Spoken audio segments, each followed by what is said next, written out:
sexto ano, tudo bem com vocês? Meu nome é Isabela Moreira, eu sou a sua professora de ciências. Vamos juntos saber qual é o tema da nossa aula de hoje? Na aula de hoje nós vamos estudar sobre tecidos. Estamos na nossa terceira semana do PET 3. Na aula de hoje, nós iremos identificar os tipos de tecidos como parte integrante na organização dos seres vivos. Lembra lá, na aula passada, nós estudamos os níveis de organização. E na aula de hoje nós vamos falar sobre os tecidos. Esse assunto de tecidos, ele é um assunto que nós vamos demorar 3 aulas para a gente conversar sobre todas as coisas bacanas que tem sobre eles. Então vamos lá, essa é a nossa primeira aula de tecidos.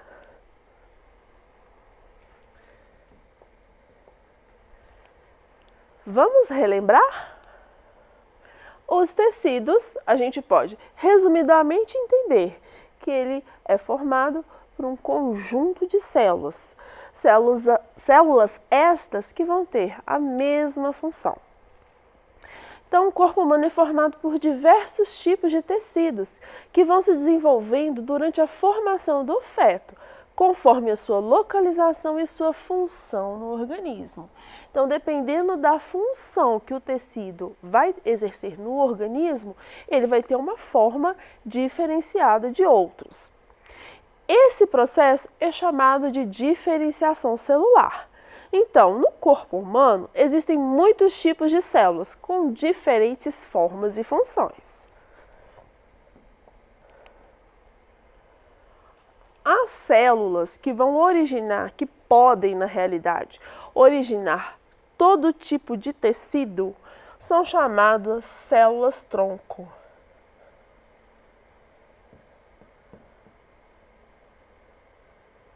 Estas células-tronco, elas são presentes no embrião, na sua fase embrionária. Quando o zigoto, lembra lá da aula passada, ele começa a se dividir, ele começa a se diferenciar, ao longo do processo, em diferentes células. Então vamos observar as diferenças. Olha a estrutura da célula muscular. Totalmente diferente da célula do sangue, que é esférica, A célula nervosa tem outro tipo de forma, a célula cardíaca, as células do fígado e as células do intestino. Então, as células, elas vão se diferenciando dependendo da função que elas vão exercer no organismo. E quem é capaz de originar todas essas células é as células-tronco. Por isso que o estudo das células-tronco realizado pelos cientistas ele é tão bacana e tão importante. Porque quem sabe, num futuro, a gente pode pensar numa cura para o câncer a partir destas células. Células da própria pessoa que conseguem vir a se regenerar e trazer saúde e vida para essa pessoa. Mas isso é um assunto para o futuro e pesquisas que ainda caminham nessa direção.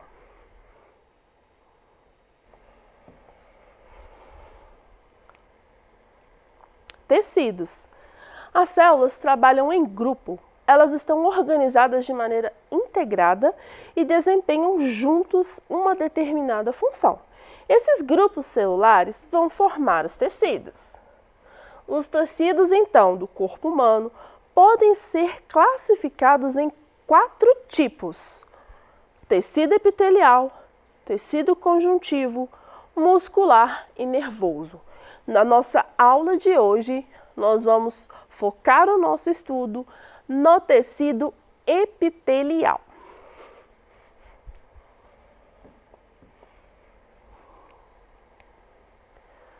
Então, o tecido epitelial, ele é formado por células justapostas. Professor, o que significa essa palavra, células justapostas? Significa que elas ficam juntinhas, uma do lado da outra. Elas são bem unidas e entre elas quase não tem nenhuma substância, nem água, nem algum tipo de carboidrato combinado com proteínas, nem proteínas também. Elas são células assim, com pouca substância entre elas e todas juntinhas umas dos lados das outras. Elas são intimamente unidas umas às outras através de junções intercelulares ou proteínas integrais da membrana.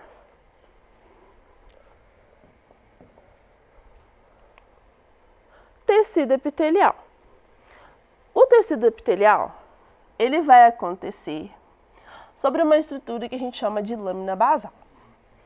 Então, em vermelho, eu fiz a lâmina basal. E as células do tecido epitelial são essas aqui, ó. Olha aqui, ó. Uma do lado da outra. Ó. Olha o núcleo da célula. Entre essa célula e essa, tem alguma substância aqui entre elas? Pouca substância. Então, por isso que elas são chamadas de células justapostas. Essa é a principal característica do tecido epitelial. As células estão muito próximas e tem pouca substância entre elas.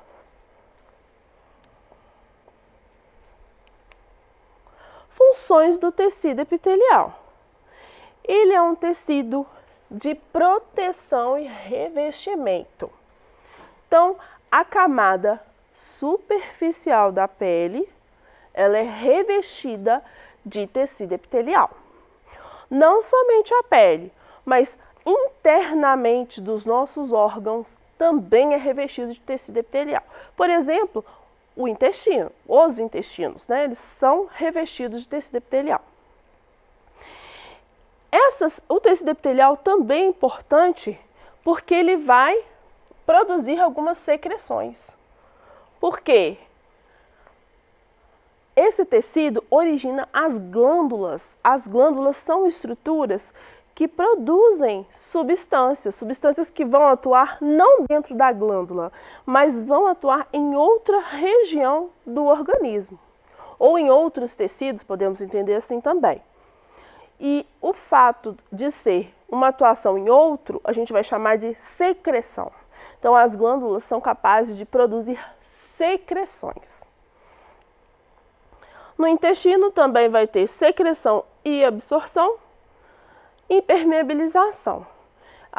Por exemplo, no caso ali da bexiga urinária, vai ajudar hipermeabilizando, a camada do tecido epitelial, ele vai proteger tanto que vai hipermeabilizar uma área da bexiga.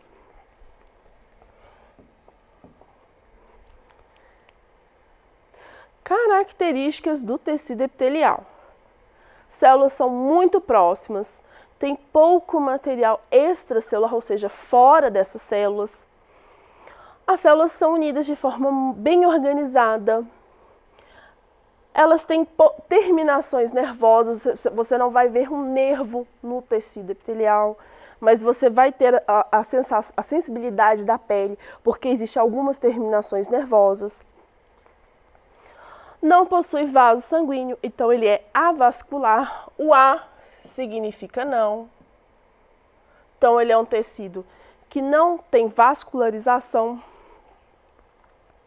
Mas então como que chega nutriente na pele? Os nutrientes eles vão passando célula a célula. Esse processo é chamado de difusão.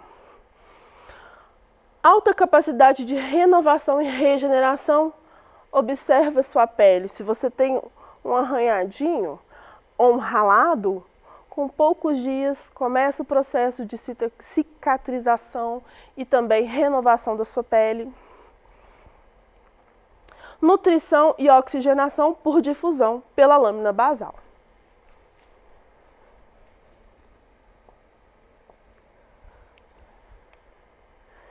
De acordo com as camadas celulares, os epitélios, eles podem ser classificados como? Então, nossa primeira classificação, a gente vai entender como epitélio simples. Nesse epitélio simples, eu vou ter apenas uma única camada de células. No epitélio estratificado, nós vamos possuir várias camadas de células. Então, nós vamos ter a primeira camada de células, a segunda, a terceira e assim sucessivamente. Nós vamos ter várias camadas de células. E no epitélio pseudoestratificado, ele vai ser formado por uma única camada. Mas na hora que a gente bater o olhinho, a gente vai entender e vai achar que, olha, parece que tem mais camadas. Então, ele é um tecido que, quando a gente observa, a gente não consegue definir bem por quê. As células, elas têm alturas diferentes. O nosso olho engana, a gente acha que ele é estratificado, mas na realidade ele é simples. Mas as alturas são diferentes e aí a gente entende esse epitélio como pseudoestratificado. O pseudo, ele significa falso. Então, é um epitélio que a gente entende que ele não é estratificado completamente. Na figura, a gente consegue ver isso bem melhor. Observe. Epitélio simples. Aqui eu tenho a lâmina basal e as células juntas, que é característica do tecido epitelial. E além dessas células estarem todas unidas, eu vou ter apenas uma camada de células. Observem. No epitélio estratificado, aqui ó, lâmina basal. Só que nessa foto eu vou ter duas camadas de células. Então vou ter, aqui eu entendo como uma camada e aqui como outra camada. Então eu vou ter duas camadas de células bem definidas. Quando eu observo o epitélio pseudoestratificado, se eu olhar muito rápido, eu vou achar que são o quê? Duas camadas de célula. Mas observa aqui comigo. Lâmina basal. As alturas dos núcleos das células estão diferentes, ó.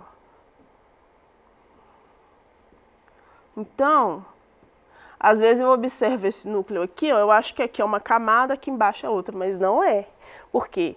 Olha a lâmina basal aqui embaixo, ó. Ó, todas as células, elas estão surgindo a partir da lâmina basal. E se você observar bem, na de cima, onde é o epitélio estratificado, a camada de células superior, ela não está próxima à lâmina basal, como a do tecido pseudoestratificado está. Então, voltando. Simples, uma camada de células. Estratificado, duas camadas de células. Pseudoestratificado, é uma camada de células, mas que se você olhar rápido, você vai achar que é duas. Ok? Qual que é o segredo para a gente saber? Observar a lâmina basal. Todas as células saem da lâmina basal, então é o epitélio pseudoestratificado.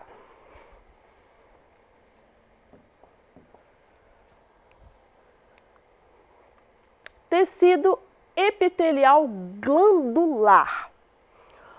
As células do tecido epitelial glandular possuem as mesmas características do epitélio de revestimento. O que quer dizer com isso? São células justapostas, com pouca substância entre as células. Então tá. Os epitélios glandulares são tecidos com função secretora. Ah, então isso aqui que é especial, ó, que constitui os órgãos especializados chamados glândulas. Então o tecido epitelial glandular vai formar as glândulas, que são órgãos com importante função secretora, ou seja, produzir substâncias, mas substâncias de transporte que vão atuar fora da célula.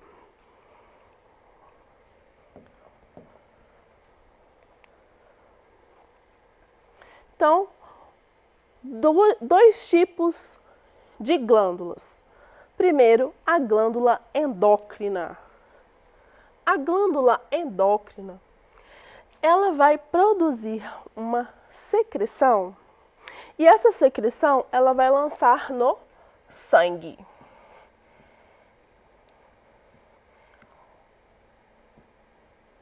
Exemplo, os hormônios.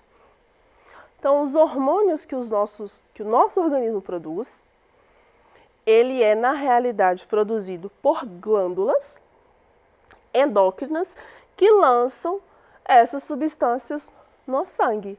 Por isso que o sistema endócrino é o sistema hormonal. Então, glândula endócrina lança no sangue o quê? Os hormônios.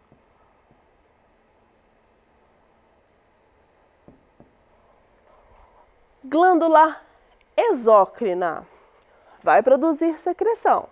Vai. Aonde que ela vai lançar? Ela pode lançar na superfície do nosso corpo. Ela pode lançar dentro de uma cavidade do nosso corpo.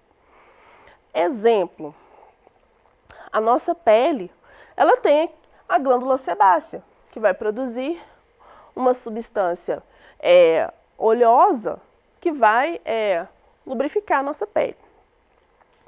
Mas a gente pode pensar também nas glândulas mamárias. As glândulas mamárias, elas produzem secreções também. Que tipo de secreção? O leite. Então, um exemplo aqui de secreção de glândula exócrina é o leite. Algumas glândulas são mistas. Vão produzir substâncias que vão ser lançadas no sangue e outras substâncias que vão ser lançadas na cavidade do nosso corpo.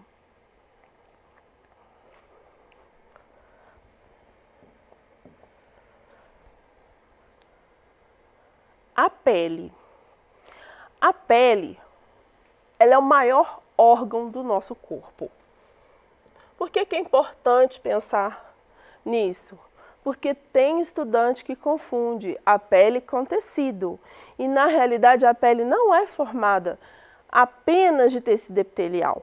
A parte superior da pele, que vai formar a epiderme, ela é sim de tecido epitelial.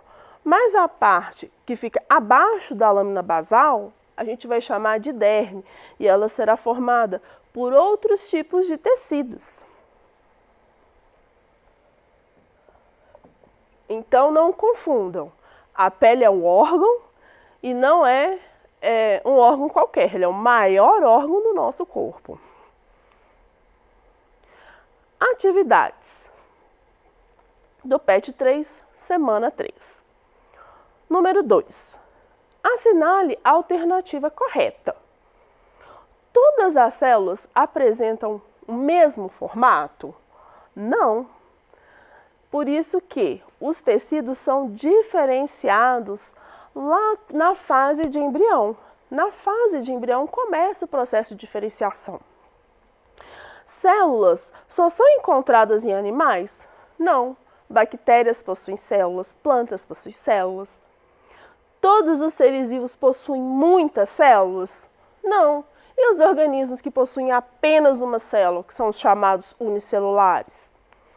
As células possuem estruturas em seu interior que atuam em conjunto para garantir a nossa sobrevivência? Exatamente. Alternativa D.